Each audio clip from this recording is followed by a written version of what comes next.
Horrifying story there, and another one as well. A new terror attack overseas. Egypt's news agency reports at least 85 people killed after militants opened fire on a mosque in the Sinai Peninsula and also set off a bomb. Dozens of others reported injured. We're still getting details. Let's bring in Walid Phares, Fox News national security and foreign policy expert. Good to see you, Walid. Thank you, Ed. Difficult circumstances, but who better to ask about this than you? We have limited information, but when you hear about Islamic militants going into a mosque, killing a lot of people, and then going outside and opening fire, as I understand, in the middle of a sermon, this sounds like a horrific scene. It's not just a horrific scene. By the way, the numbers, as far as I understand, are much higher. It's above 150, maybe more than that. We don't know. But what is happening is that this could be a turning point to have jihadists, as far as the Egyptian authorities and other Arab authorities are saying, attacking a mosque, massacring the worshippers, and not just one or two individuals. The mosque was surrounded by 4x4 cars with machine guns. So this is a military terrorist operation. Now, the big question is why, and why against this mosque? Basically, there is a fight going on now in Egypt and in the Arab world between the moderates on the one hand and those jihadists. And this is one of the most important benchmarks I have seen so far. Another important benchmark in terms of the fight against ISIS. President Trump yesterday talking to U.S. troops serving all around the world, giving them this Thanksgiving message. Listen. We're really winning. We know how to win. But we have to let you win. They weren't letting you win before. They were letting you play even. We're letting you win. Overnight, I already heard some criticism from some folks who don't like the president, saying, why is he saying that when people close to the president say, in fact, he has unleashed the military to actually fight and, more than that, defeat ISIS? Yes. In fact, there are two things at the same time, and let's put politics on the side. On the tactical level, there is no doubt about it. What has happened over the past 6 to 7 months, maybe 8 months, are tactical wins everywhere in Syria and in Iraq, wherever the United States helped local allies or the massive use of air force.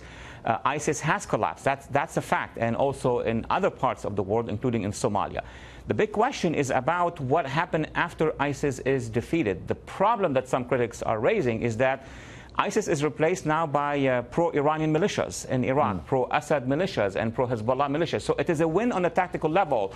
What we need to see is the next strategic defeat of ISIS, meaning making sure that Iran is not going to take over instead of ISIS. And Walid, the other concern, when I talk to senior Trump officials, they say when you win on the battlefield, what can happen is a terror group like ISIS decides they're disbanding. So they'll go into smaller groups and launch smaller but still very horrifying attacks like the one we saw here in New York City on the bike path. Well, absolutely. Actually, I would add even one more element. Even if we defeat ISIS and crush them in Syria, Iraq, Libya, Somalia, ISIS and the jihadists, maybe not just only ISIS, Al-Qaeda and others, have already jihadists in the West. The battle against the jihadists in the West is different from the battle in that region. But again, the most important matter is who do we replace ISIS with? That's the strategic challenge to the administration and also to Congress as well. Now, this comes as well as Vice President Mike Pence is planning to formally address Israel's parliament, the Knesset, during his visit to the Jewish state next month. What do you think about the Vice President heading to the region at such a volatile time? I think this is a very important journey. Not only he's going to be addressing the Knesset in Israel, because Israel is going to be confronted with a couple challenges, maybe 3 challenges. One is they will have to face Iran. Iran is moving in Syria, Iraq, and Lebanon. But also Israel may have an opportunity to have an Arab alliance with whom they can work, not just to fight against the terrorists, but also to provide a possibility for a new peace process between Israel and the Palestinians. So having the Vice President at that moment there is very important. Let me add one thing, Ed. The Vice President, for the first time, mentioned that he is going to ask questions about the Christian minorities in the Middle East. That is something very new in U.S. foreign policy. Last question, Walid. I wonder if the Vice President's trip can help lay the groundwork, as you say, for at least an effort at Mideast peace. We've heard a lot from the President, high expectations with his son-in-law, Jared Kushner, leading the effort. As we head into the new year, this is obviously a very volatile time in the Mideast. What do you think are the prospects, the real prospects for peace?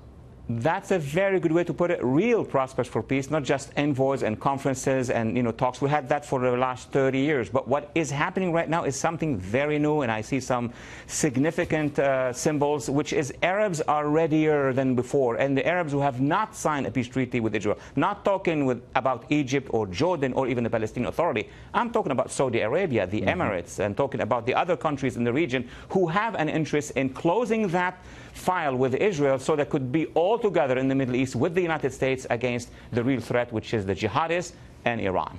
Walid Phares, bringing us some important information. A very difficult time in the Middle East. We hope you and your family had a wonderful Thanksgiving, sir. Same to you, sir. Okay.